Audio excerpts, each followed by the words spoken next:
राधे राधे। स्वागत है आपका मेरे चैनल श्री प्रभुवाणी में।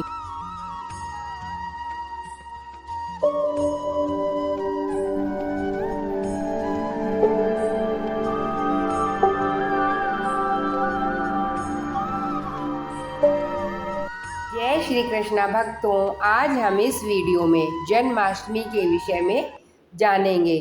जन्माष्टमी का त्यौहार भगवान श्री कृष्ण के जन्मोत्सव के रूप में मनाया जाता है। धार्मिक मान्यताओं के अनुसार भाद्रपद यानी भादो मास के कृष्ण पक्ष की अष्टमी तिथि को श्री कृष्ण जी का जन्म हुआ था।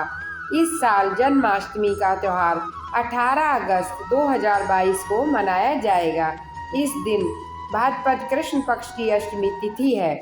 मान्यता अनुसार जन्माष्टमी का व्रत अष्टमी तिथि के उपवास के साथ शुरू होता है और नवमी तिथि को पारण के साथ समाप्त होता है। इस साल 2 दिन जन्माष्टमी मनाई जाएगी। 18 अगस्त को वे लोग जन्माष्टमी मनाएंगे जो गृहस्थ जीवन में हैं, जबकि वैष्णव संप्रदाय के लोग 19 अगस्त को मनाएंगे। भाद्रपद मास के शुक्ल पक्ष की अष्टमी तिथि का आरंभ 18 अगस्त को रात 9:21 से हो रहा है। अष्टमी तिथि 19 अगस्त को 10:58 तक रहेगी। जन्माष्टमी व्रत के कुछ नियम होते हैं। जो लोग श्री कृष्ण जन्माष्टमी का व्रत रखना चाहते हैं वे जन्माष्टमी के दिन एक दिन पहले से ब्रह्मचर्य का पालन करें। इसके साथ ही अगले दिन अष्टमी तिथि को सुबह उठकर नित्यक्रम से निवृत्त होकर साफ वस्त्र धारण करें। इसके बाद शुद्ध आसन पर पूर्व या उत्तर की ओर मुंह करके बैठे। सभी देवी देवताओं को प्रणाम करके हाथ में जल, फल और पुष्प लेकर अष्टमी तिथि को व्रत का संकल्प ले। माता देवकी के लिए एक प्रसूति गृह का निर्माण करें। फिर एक प्रसूति गृह में बिस्तर कलश स्थापना करें।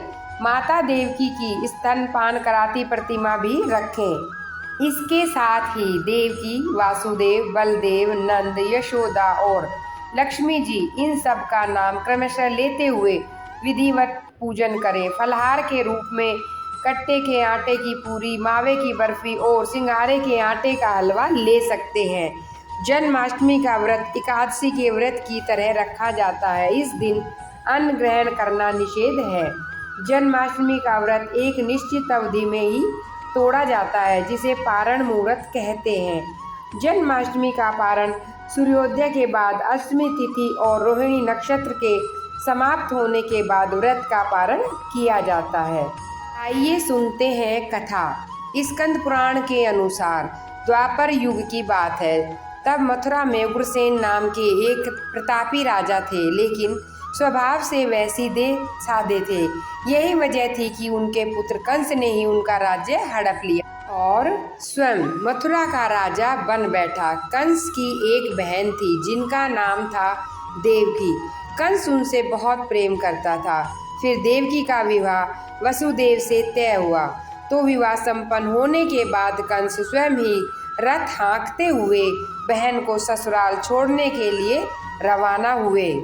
जब कंस बहन को छोड़ने के लिए जा रहे थे तभी एक आकाशवाणी हुई।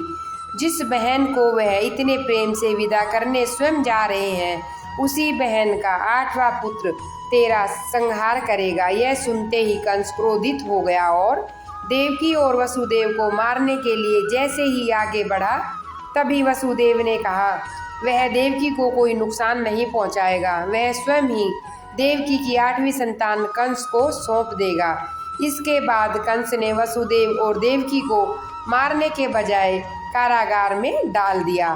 कंस की बहन देवकी ने कारागार में ही 7 संतानों को जन्म दिया और कंस ने सभी को एक एक करके मार दिया। इसके बाद जैसे ही देवकी फिर से गर्भवती हुई तभी कंस ने कारागार का पहरा और बढ़ा दिया। तभी भाद्रपद माह के कृष्ण पक्ष की अष्टमी को रोहिणी नक्षत्र में कन्हैया का जन्म हुआ। तभी श्री विष्णु ने वसुदेव को दर्शन देकर कहा वह स्वयं ही उनके पुत्र के रूप में जन्मे हैं। श्री हरि ने वसुदेव से कहा वह कन्हैया को वृंदावन में अपने मित्र नंद बाबा के घर छोड़ आएं और यशोदा जी के गर्भ से जिस कन्या का जन्म हुआ है उसे कारागार में लेकर आ जाए। यशोदा जी के गर्भ से जन्मी कन्या कोई नहीं बल्कि स्वयं माया थी। वह सब कुछ सुनने के बाद वसुदेव जी ने वैसा ही किया। वसुदेव जी ने जैसे ही कन्हैया को अपनी गोद में उठाया, कारागार के ताले खुद ही खुल गए। पहरेदार को अपने आप ही नींद आ गई। फिर वसुदेव जी कन्हैया को टोकरी में रखकर वृंदावन की ओर चले। कहते हैं उस समय यमुना जी पूरे उफान पर थी। तब वसुदेव जी महाराज ने टोकरी को सिर पर रखा और यमुना जी को पार करके नंद बाबा के घर पहुँचे। वहाँ उन्होंने कन्हैया को यशोदा जी के साथ रखकर और कन्या को लेकर मथुरा लौट आए। जब कंस को देवकी की 8वीं संतान के विषय में पता चला तो कारागार पहुंचा। वहां उन्होंने देखा 8वीं संतान तो कन्या है, फिर भी वह उसे जमीन पर पटकने ही लगा था कि वह माया रूपी कन्या आसमान में पहुंचकर बोली, रे मूर्ख, मुझे मारने से कुछ नहीं होगा। तेरा काल तो पहले ही वृंदावन पहुंच चुका है और वह जल्दी ही तेरा अंत करेगा। इसके बाद कंस ने वृंदावन में जन्मे नवजात का पता लगा लिया और जब यशोदा के लाला का पता चला तो वह उसे मारने के लिए प्रयास करने लगे। कई राक्षसों को भेजा लेकिन कोई भी उस बालक का बाल बांका नहीं कर पाया। कंस को यह एहसास हो गया कि नंद बाबा का बालक ही वसुदेव देवकी की 8वीं संतान है।